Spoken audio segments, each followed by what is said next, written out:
So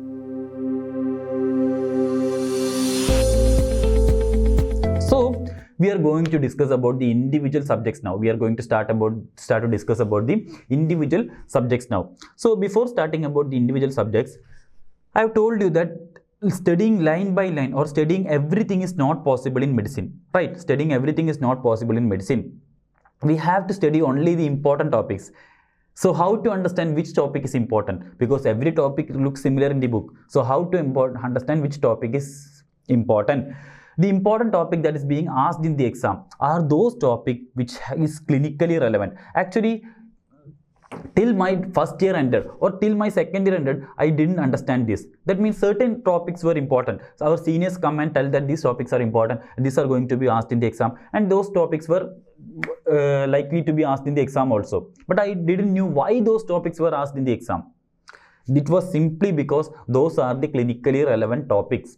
For example, blood supply of brain. Okay, you have something called the blood supply of brain. We call it circle of Willis and all. We call the blood supply of brain. There is anastomosis there. Anastomosis means connection of different blood vessels. So the blood supply of brain comes from, you have heard about an artery called carotid artery. Okay, then we have aorta. Aorta, everyone of you might have it. So you have aorta. From aorta, there comes three main branches. And we have one branch called carotid. We have a right carotid and we have a left carotid, and this carotid splits into two arteries, and one of those arteries supplies the brain.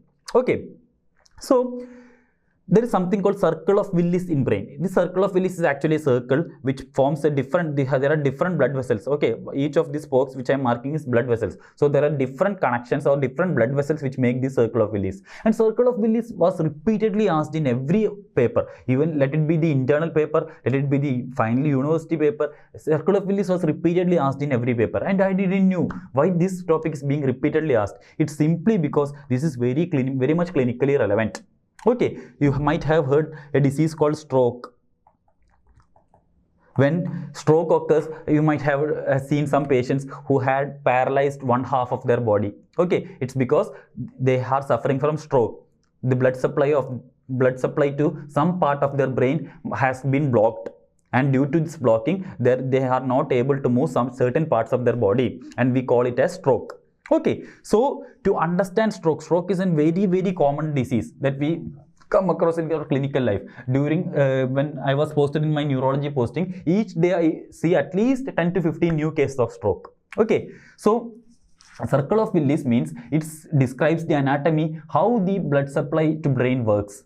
So only if I know the anatomy, I can understand what happens in stroke, because in stroke the blood supply to certain part of brain is limited. So only if I know anatomy, I can understand the disease stroke. So what all topics are being asked, it's those topics which are clinically relevant.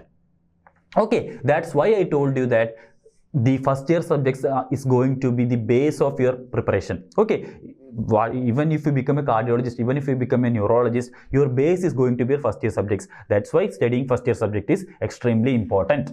Okay, another example I can give, for example, there are certain electrolytes. Okay, there are certain electrolytes. There are a lot of electrolytes in human body. We have sodium, we have potassium, calcium, magnesium, bicarbonate, phosphorus, uric acid. We have manganese. We have many electrolytes in our body. But in our exams, they repeatedly asked the normal value of sodium. They repeatedly asked the normal serum value of sodium. Normal serum value of sodium is between 135 to 145 milliequivalent.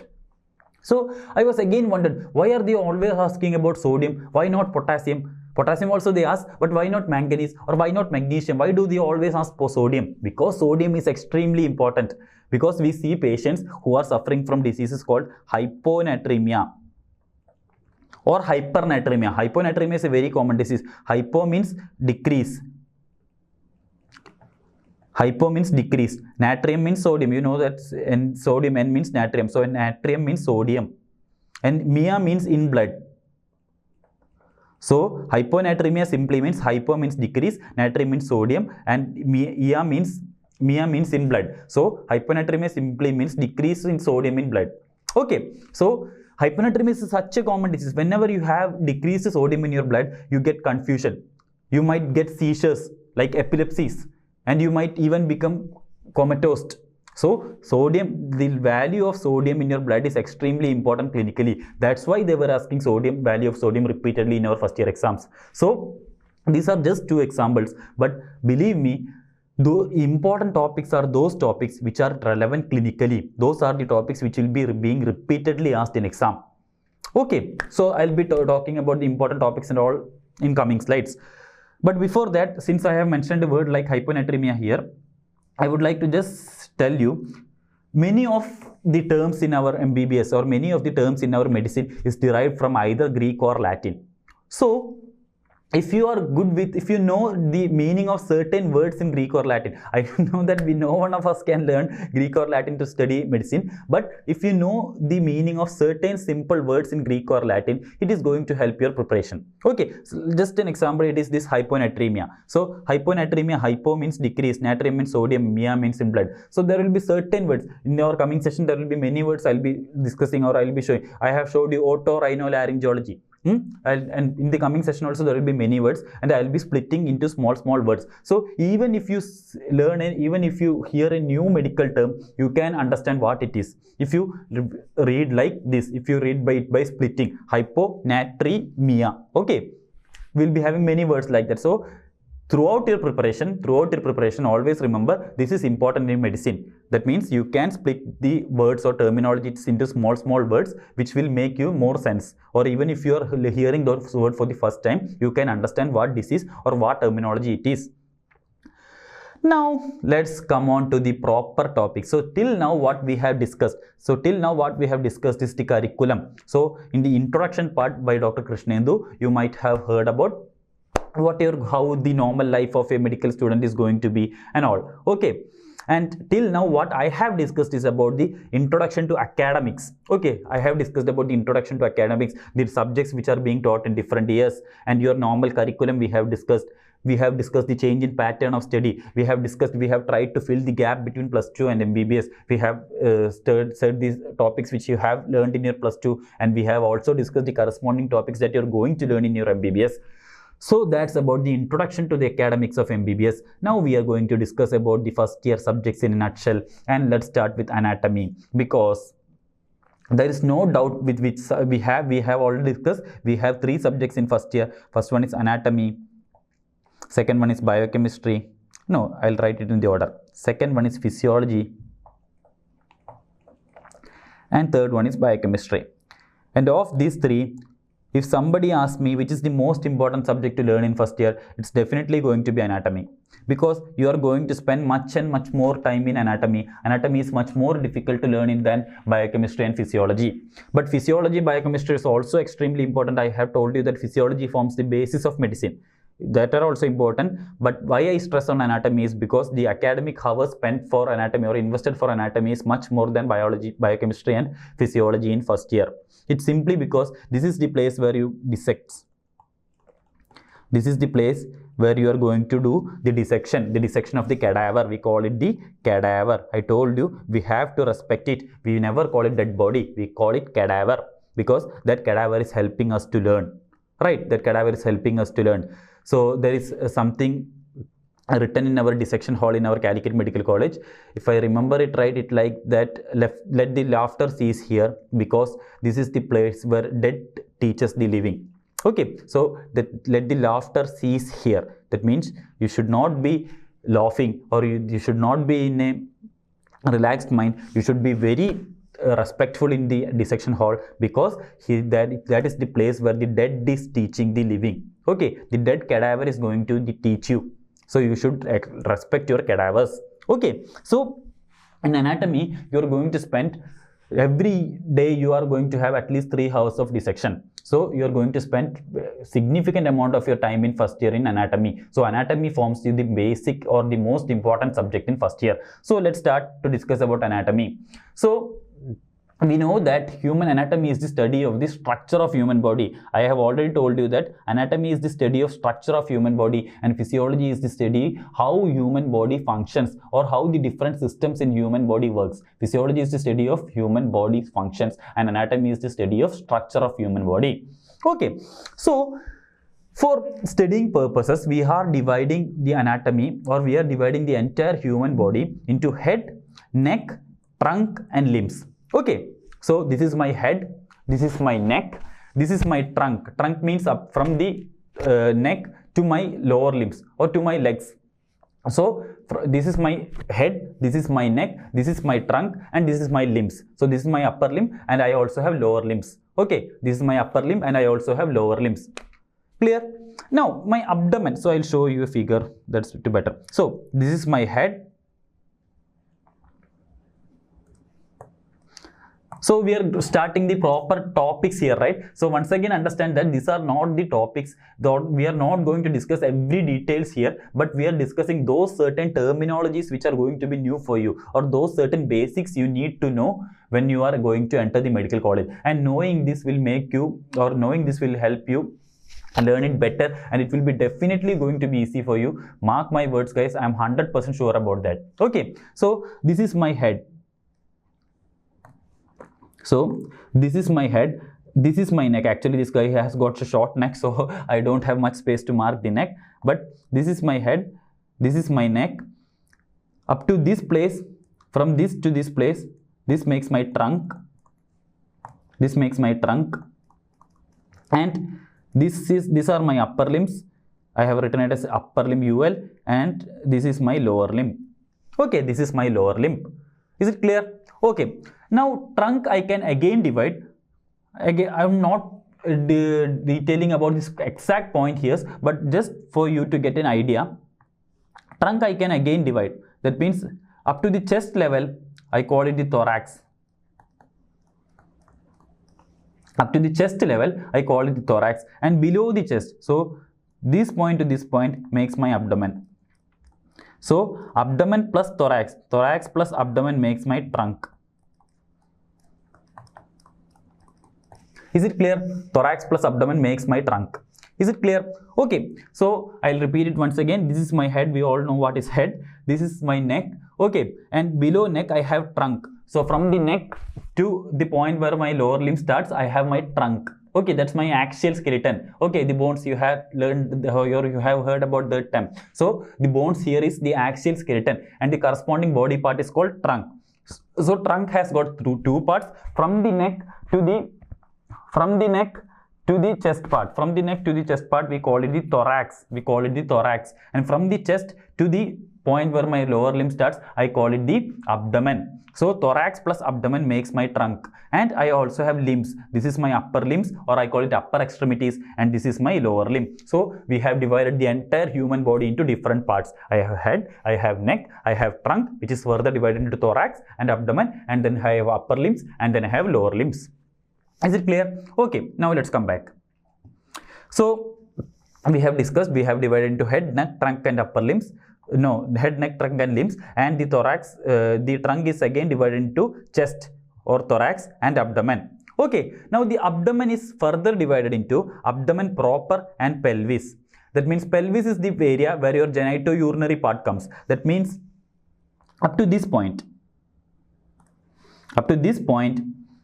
it is the abdomen proper. So this area makes abdomen proper, and below that, where my genitourinary area comes, this point, it is called pelvis. This is called pelvis. So pelvis plus abdomen proper makes the abdomen. So we have divided the entire human body into different parts. Okay, so I hope it's clear. Abdomen proper means those part which comes below the chest and above the genitourinary area. Genitourinary area means, genito means something related to the reproductive part, and urinary means it something related to the excretory part. So where my genitourinary area lies, that I call it as pelvis, and above it, it is called abdomen proper. So abdomen proper and pelvis makes the abdomen. So I hope it's clear. So the entire human body is divided into head, neck, thorax, abdomen proper, pelvis, upper limb, and lower limb. I hope it's clear to everyone. Okay, now let's come back. So that's how the human body, the structure of human body is divided. So each one of these, you have separate books for you to learn. Upper limb and lower limb is one separate book.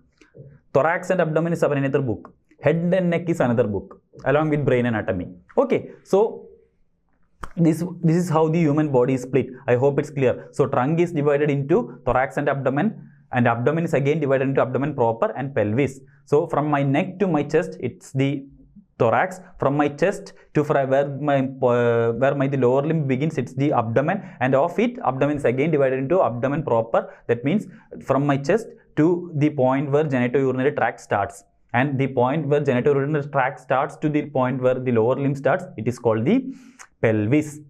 Okay, now what all you have to study in anatomy? So we have told that we have to study about upper limb, we have to study about lower limb, we have to study about thorax, we have to study about abdomen and pelvis, we have to study about head and neck, and we have to study about neuroanatomy. Neuro means something related to brain or something related to neurons, and anatomy means study of structure. So neuroanatomy means study of the brain structure, and we have to study about general anatomy. In general anatomy, you will be learning about something about the joints, something about blood supply of bone, about certain tissues, the layers of skin and all. Okay, what all we are going to discuss in general anatomy, I'll detail it, but now just be sensitized or just hear these names. What are the subjects or what are the subtopics in anatomy? So these are all the subtopics in anatomy: upper limb, lower limb, thorax, abdomen and pelvis, head and neck, neuroanatomy, that is brain anatomy. Then there is general anatomy, and then there is histology. Histology means study of tissues. Histology means study of tissues. Okay, so you will be having histology labs. I'll discuss about it that. Okay, and the next one is embryology. Embryology means study of embryo. So after the fertilization occurs, till the baby is delivered, we have got about 9 months. So in these 9 months, what all are the changes that is going to happen in the embryo? How different organs in the how our heart develops, how our brain develops, how our limbs develop. All this we are going to learn in embryology. So in embryology, we are going to learn about the development of embryo. Okay, and the next one is osteology. In osteo means bone. So in osteology, we are going to learn about bones. And finally, we have radioanatomy. Radioanatomy means something related to the X-rays or the imaging. Okay, so in anatomy, we are learning about the structures. In radioanatomy, we learn how these structures look in X-rays and CTs and MRI and all. So in radioanatomy, we are going to learn about the radiological part of it, or radiological anatomy. We are learning about the radiological anatomy. So in anatomy, we are studying about the structures. In radioanatomy, we are going to learn how these structures look in imaging, or how these structures look in X-ray, CT and MRI and all. So this makes the topic in anatomy. We have upper limb, we have lower limb, we have thorax, we have abdomen and pelvis, we have head and neck. All these parts we have already discussed, which all parts makes what. Okay, and following that we have neuroanatomy. Neuroanatomy means brain anatomy. Then we have general anatomy. The topics in general anatomy we will discuss. We have histology, which is the study of tissues. We have embryology, which is the study of embryos. We have osteology, which is the study of bones. And we have radioanatomy, which is the radiological study of anatomy. Clear? Now let's move. Now I need you to know certain terminologies. And these terminologies are extremely important, guys, because without knowing these terminologies, I was actually blank, because these terminologies actually nobody is going to teach you in detail, because these terminologies are never going to be asked in exam. Okay, these terminologies are never going to be asked in the exam. But without understanding these terminologies, you are not going to understand anatomy. I am 100% sure of that, because these terminologies you are going to hear again and again and again and again throughout your life, because you have opted medicine. Okay, since you have opted medicine, these terminologies you are going to learn new again and again. So since these are so important, this is important for your concept building, and that's why we are going to discuss about certain terminologies in the coming few minutes. Okay, so first of all, let's discuss about anatomical position. So when you enter the dissection hall, when you are in your first year MBBS, you are going to enter your dissection hall, and when you enter your dissection hall, you are going to find your cadaver there. Okay, and the cadaver usually lies in front of you on a table. Okay, but even if it lies in front of you in a table, we are going to describe each and every term in terms of anatomical position. Okay, we are always going to describe each and every term in terms of anatomical position. So even though the body lies, we describe each and every term in terms of anatomical position, or we are going to assume that the body is going to lie in the anatomical position. So what is anatomical position? Anatomical position is the position in which the person is standing upright, with the upper limbs by the sides and the palms of the hand directed forwards. Okay, so that's basically the anatomical position. So even if the body is lying in front of you, we are going to assume that the body is in the anatomical position. That is, we are going to assume that the patient is standing. The person is standing with the upper limbs by the sides, like the upper limbs will be like this, and the palms will be directed forwards. I'll go show you the picture. So this is the picture. So I'm going to erase all this. This I have just marked the structures. So you have to see, you can see that this is the anatomical position. The person is standing. So even if the body is lying, in front of you, I am going to assume that the person is standing, and I will describe each and every term based on this anatomical position. So anatomical position is the first thing you should need to know in anatomy. So this is the position. The person is standing with the upper limbs by the side. You can see that his upper limb is by the sides. It's not like this, it's not like this, it's always like this. Okay, and the palms are facing forwards. You can see that the palms are facing forwards. It's like this, it's not like this. Okay, it is, palms are like this. Okay, so this is the anatomical position. The person is standing upright with the upper limbs by the side, and the palms are directed forwards, and this is called the anatomical position. And from now, whatever we are going to discuss, even in your first year, second year, third year, or final year, whenever you see anything, whenever you discuss or whenever you mention anything about cadaver, we are going to assume that the cadaver is in the anatomical position.